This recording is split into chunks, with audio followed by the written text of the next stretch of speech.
Part 42. ശ്രീയും കാശിനാഥനും ഇപ്പോൾ full ട്രിപ്പിൽ തന്നെയാണ്. ശ്രീ എല്ലാം മറന്ന് ഇപ്പോൾ ഒരുപാട് സന്തോഷത്തിലുമാണ്. കാശിയേട്ടാ, ഇതെല്ലാം ഒരു സ്വപ്നം പോലെ തോന്നുവാണ്. കാഴ്ചകൾ കണ്ട് പൂന്തോട്ടത്തിൻ്റെ അരികിലൂടെ കാശിയിലേക്ക് ചേർന്നുകൊണ്ട് നടക്കുമ്പോൾ അവൾ പറഞ്ഞു, ഇങ്ങനെ എത്രയെത്ര കാഴ്ചകൾ കാണാൻ കിടക്കുന്നു. ഇങ്ങനെ മനസ്സൊന്ന് ഫ്രീ ആയി ഈ പ്രകൃതി ഭംഗി ആസ്വദിച്ചാൽ തീരാവുന്നേ ഉള്ളൂ ഇപ്പോഴത്തെ നമ്മുടെ പ്രശ്നമെല്ലാം. രണ്ടുപേരും പരസ്പരം നോക്കി പുഞ്ചിരിയോടെ നടന്നു. അപ്പോഴാണ് കാശിയുടെ ഫോൺ അടിക്കുന്നത്. അതൊന്ന് പതിയെ നോക്കി. ശ്രീബാ, ഇവിടെ ഇരിക്ക്, ഞാൻ ഐസ്ക്രീം വാങ്ങിച്ചു തരാം. ശ്രീയെ അവിടെ ഒരു മരച്ചുവട്ടിൽ ഇരുത്തി അവൻ ഐസ്ക്രീം വാങ്ങിക്കാൻ പോകുന്നത് അവളൊരു പുഞ്ചിരിയോടെ നോക്കി നിന്നു. അവൻ പെട്ടെന്ന് തന്നെ 2 എണ്ണം വാങ്ങിക്കൊണ്ട് അവൾക്ക് നൽകി. ഇത് രണ്ടും എനിക്കാണോ? അവൾ സന്തോഷത്തോടെ ചോദിച്ചു. അതെ, കൈക്ക്. ഞാനൊന്ന് ബാത്റൂമിൽ പോയിട്ട് വരാം, ഇവിടെ അടുത്തു തന്നെയാണ്. ആ കാശിയേട്ടാ. അവൻ അവിടെ നിന്നും മാറി നിന്നു. അവൾ കാണാത്ത എന്നാൽ അവളെ കാണുന്ന ഒരിടത്ത് അവൻ ഒളിഞ്ഞു നിന്നു. എന്നിട്ട് ഫോണെടുത്ത് തിരിച്ചു വിളിച്ചു. ഹലോ, എന്തായി? ഞാൻ പറഞ്ഞ കാര്യങ്ങൾ അന്വേഷിച്ചോ? അപ്പോൾ കാശിയേശൻ അവിടെ വീട്ടിൽ നിൽക്കുന്നത് നല്ലതല്ല. അപ്പോൾ പറഞ്ഞിടത്തോളം എനിക്കിനിയൊന്നും കേൾക്കേണ്ട. എന്തായാലും ഞാൻ പറഞ്ഞതുപോലെ നീ പോലീസിനെ വിളിച്ച് പറ. കാശിയേശനും ഒപ്പം വീടും പറഞ്ഞു കൊടുക്കുക. എന്താണ് സംഭവിക്കാൻ പോകുന്നേ എന്ന് നോക്കാം. അവനെ അവിടെ ആരെങ്കിലും കൂടുതൽ സപ്പോർട്ട് ചെയ്യുന്നേ എന്ന് ശ്രദ്ധിക്കണം. ശ്രീയുടെ ഹാപ്പിയാണ്. ശ്രീയുടെ മേലുള്ള അവൻ്റെ നോട്ടം അത് ഞാൻ അവസാനിപ്പിക്കും. അവിടെ നിൽക്കുമ്പോൾ എൻ്റെ സഹോദരനല്ലേ എന്നൊരു സെൻറ്റിമെൻറ്റ്സ് എനിക്ക് വരുന്നത് കൊണ്ട് ഒന്നും ചെയ്യാൻ സാധിക്കുന്നില്ല. അതുകൊണ്ടാണ് ഞാൻ അവിടെ നിന്ന് മാറി നിൽക്കുന്നത്. അപ്പോഴാണ് അവൻ്റെ ചുമരിൽ ഒരു കൈ വരുന്നത്. അവൻ തിരിഞ്ഞു നോക്കുമ്പോൾ ശ്രീയാണ് ഇവിടെ. അവളെ കണ്ടത്. പിന്നെ വിളിക്കാം. അതും പറഞ്ഞ് അവൻ ഫോൺ വെച്ചതും ബാത്റൂമിലേക്ക് എന്നും പറഞ്ഞ് ഇവിടെ വന്ന് ഫോൺ വിളിക്കുവാണോ? ആരാ? അവൻ ഒരു പുഞ്ചിരിയോടെ ചോദിച്ചു. അത് ആരവായിരുന്നു? എന്നിട്ട് ഇത്ര പെട്ടെന്ന് വെച്ചോ? എന്നോടൊന്ന് സംസാരിച്ചത് പോലുമില്ലല്ലോ. ഗൗരിക്ക് സുഖമാണോ എന്തോ? അന്ന് പോലും ഹോസ്പിറ്റലിൽ പോവാതെ വീട്ടിലുള്ള ഗുളിക കുടിച്ച് പനി മാറി എന്ന രീതിയിൽ നടക്കുമായിരുന്നു ഗൗരി. ഇപ്പോൾ ഓക്കെ ആയി കാണും അല്ലേ? ഗൗരിയെക്കുറിച്ച് സംസാരിക്കുമ്പോൾ അവളുടെ മുഖം വാടുന്നത് അവൻ നന്നായൊന്ന് ശ്രദ്ധിച്ചു. ഗൗരിക്ക് സുഖമാണ്. അവളിപ്പോൾ സന്തോഷത്തോടെ തന്നെ അവിടെ നിൽക്കുന്നുണ്ട്. പിന്നെ ശരണ്യ 2 ദിവസം മുമ്പ് ഹോസ്റ്റലിലേക്ക് പോയി. ബാക്കിയുള്ളവരെല്ലാം അവിടെ തന്നെയുണ്ട്. അങ്ങനെ ഓരോന്നും പറഞ്ഞ് അവർ 2 പേരും മുന്നോട്ട് നടക്കുമ്പോൾ അവരെ തന്നെ ശ്രദ്ധിച്ചുകൊണ്ട് മറ്റൊരാൾ ഇവരെ പിന്തുടരുന്നുണ്ടായിരുന്നു. എന്തെങ്കിലും ഒന്ന് ചെയ്തേ പറ്റൂ, എന്തെങ്കിലും ഒരു ബുദ്ധി പറ.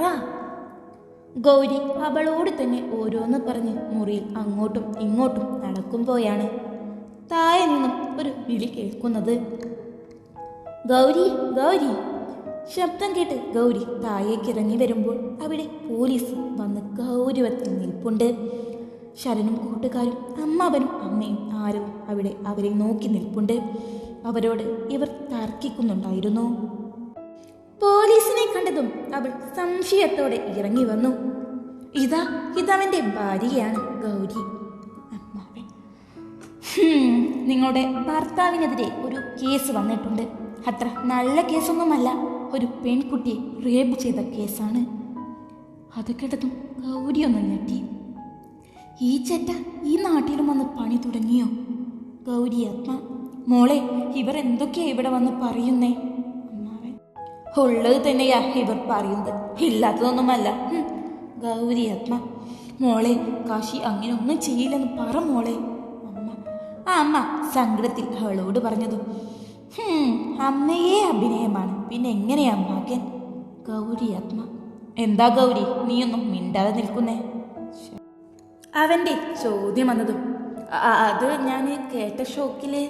ഗൗരി അപ്പോഴാണ് അങ്ങോട്ട് പുറത്തു പോയ കാശിയേശൻ വരുന്നേ. പോലീസിനെ കണ്ടതും അവനൊന്ന് ഞെട്ടി നിന്നു. ഇതാണ് എൻ്റെ ഭർത്താവ്. ഗൗരി അവനെ കണ്ട ഉടനെ ഗൗരി അത് പറഞ്ഞതും പോലീസ് ദേഷ്യത്തിൽ അവന്റെ അടുത്തേക്ക് പോയി. നീ പെൺകുട്ടികളെ റേപ്പ് ചെയ്ത് മുങ്ങും അല്ലടാ? പോലീസ് അതും പറഞ്ഞ് പോലീസ് അവന്റെ കോളറിൽ പിടിച്ചതും അത് കേട്ട് അവനൊന്ന് ഞെട്ടിക്കൊണ്ട് അവൻ ഗൗരിയെ നോക്കുമ്പോൾ അവൾ കയ്യും കെട്ടി ഗൗരവത്തിൽ നിൽപ്പുണ്ട്. അയ്യോ വേണ്ട സർ, എന്നെ മോനെ അങ്ങനെയൊന്നും ചെയ്യില്ല. അമ്മ കരഞ്ഞുകൊണ്ട് പോലീസിന്റെ കയ്യിൽ പിടിച്ചു. അതേ സാറേ, ഇവൻ അങ്ങനെയൊന്നും ചെയ്യില്ല. അമ്മാവൻ അങ്ങനെ ചെയ്യുമോ ഇല്ലയോ എന്ന് ഞാൻ നോക്കിക്കോളാം, നടക്കടാ ജീപ്പിലേക്ക്. പോലീസ് അതും പറഞ്ഞ് അവനെ മുന്നോട്ട് തള്ളിയതും ഗൗരി ഓടി വന്നു. എന്റെ ഭർത്താവ് അങ്ങനെയൊന്നും ചെയ്യില്ല സാറേ, ശരിക്കും അന്വേഷിച്ചിട്ട് പോരെ കൊണ്ടുപോകുന്നതെല്ലാം. അവൾ ഗൗരവത്തിലായിരുന്നു അത് പറഞ്ഞത്. ഞങ്ങൾ പോലീസുകാരുടെ ഡ്യൂട്ടി മോളെന്നെ പഠിപ്പിക്കാൻ നിൽക്കണ്ട. സർ, നിങ്ങൾക്ക് ആള് മാറിയതാവും. ഇവിടെ 2 കാശിയുണ്ട്. സാറിനെ കംപ്ലീറ്റ് തന്ന ആള് കാശിയേഷൻ എന്നാണോ കാശിനാഥൻ എന്നാണോ പറഞ്ഞത്? കാശിയേഷൻ, അവൻ പെട്ടെന്ന് അങ്ങനെ പറഞ്ഞതും വീണ്ടും എല്ലാവരും ഒന്ന് ഞെട്ടി. പോലീസും പേര് തമ്മിൽ മാറി എന്താണ് പറഞ്ഞത് എന്നറിയാതെ നിന്നു. കാശിനാഥൻ എന്നാണോ സാറേ? കാശിയേഷൻ, അവൻ വീണ്ടും അത് ചോദിച്ചതും ഗൗരി വെറുപ്പോടെ അവനെ നോക്കി അവന്റെ അടുത്തു നിന്നും മാറി നിന്നു. മോനെ, നീ ഇതെന്താ ഇങ്ങനെ പറയുന്നേ? അമ്മാവൻ, എന്തിനാ കാശിയേട്ടന്റെ പേര് ഇവിടെ പറയുന്നേ? കാശിയേട്ടൻ അങ്ങനെ ഒരാളല്ല.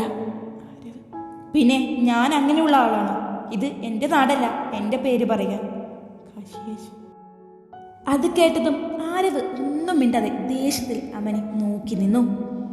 ഹാര നാട് ആണെങ്കിൽ എന്താ പോലീസ് ഇവിടെ വന്ന് ചോദിച്ചത്? കാശിയേഷനെയാണ്. ശരൺ, നിങ്ങളെല്ലാം തോന്നുന്നുണ്ടോ ഞാൻ അങ്ങനെ ചെയ്യുമെന്ന്?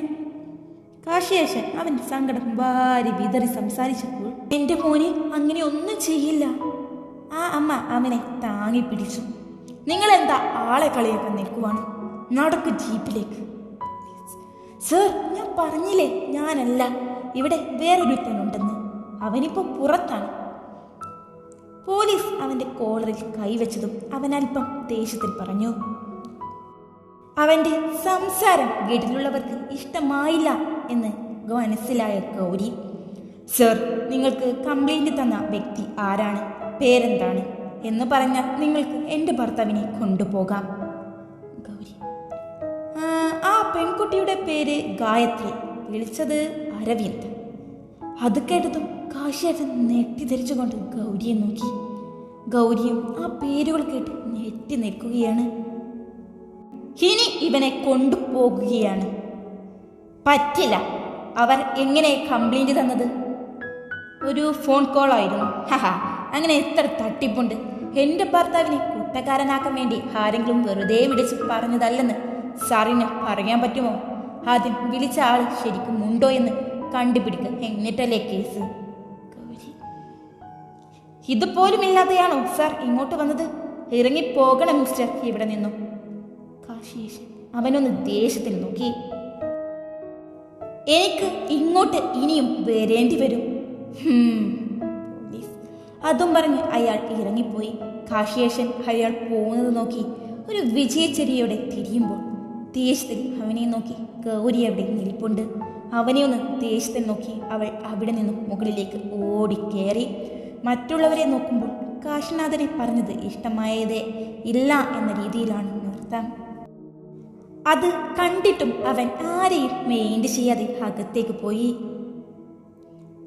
എന്തിനാ ഗൗരി അവനെ ഇങ്ങനെ സപ്പോർട്ട് ചെയ്യുന്നത്? അവൾക്ക് എല്ലാം അറിയില്ലേ? ഇനി നമ്മൾ അറിയാത്ത എന്തെങ്കിലും കഥ അവിടെ ഒളിഞ്ഞു കിടപ്പുണ്ടോ?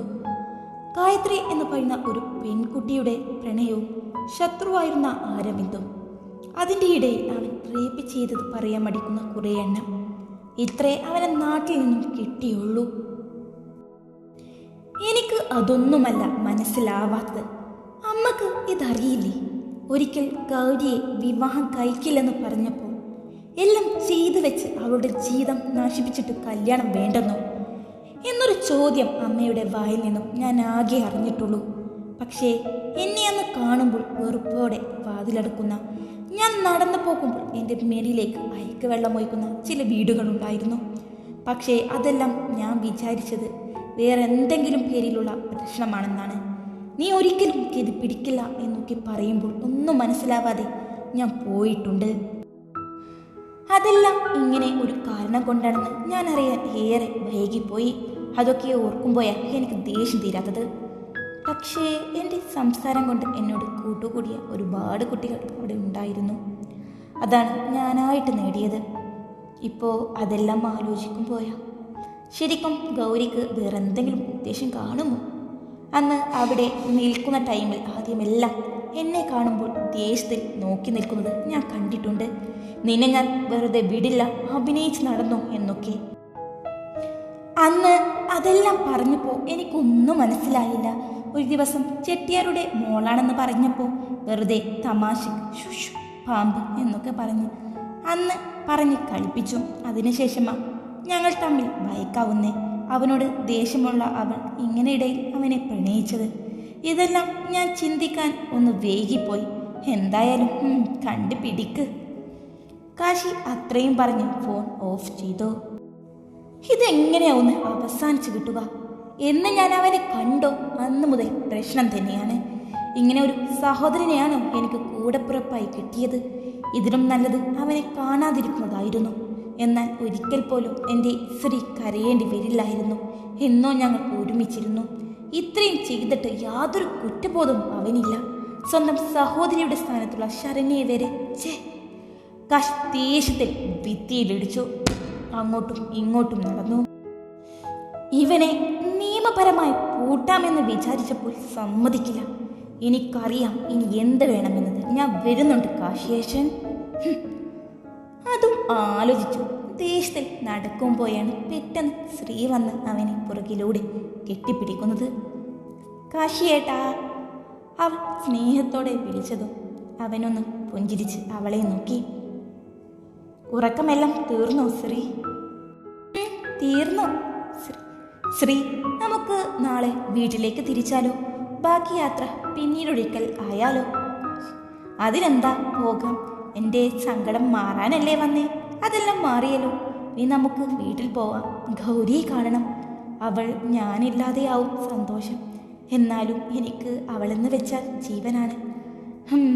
ഞാൻ ഡ്രസ്സെല്ലാം എടുത്തു വെക്കട്ടെ. ഗൗരിയെക്കുറിച്ച് പറയുമ്പോൾ അവളുടെ മുഖത്ത് എപ്പോഴും ഒരു സങ്കടം വന്നു പോകാറുള്ളത് കാശി കണ്ടിട്ടും കണ്ടില്ലെന്ന് നടിച്ചു. ശ്രീ അകത്തേക്ക് സങ്കടത്തോടെ പോയതും കാശി അത് നോക്കി നിന്നു.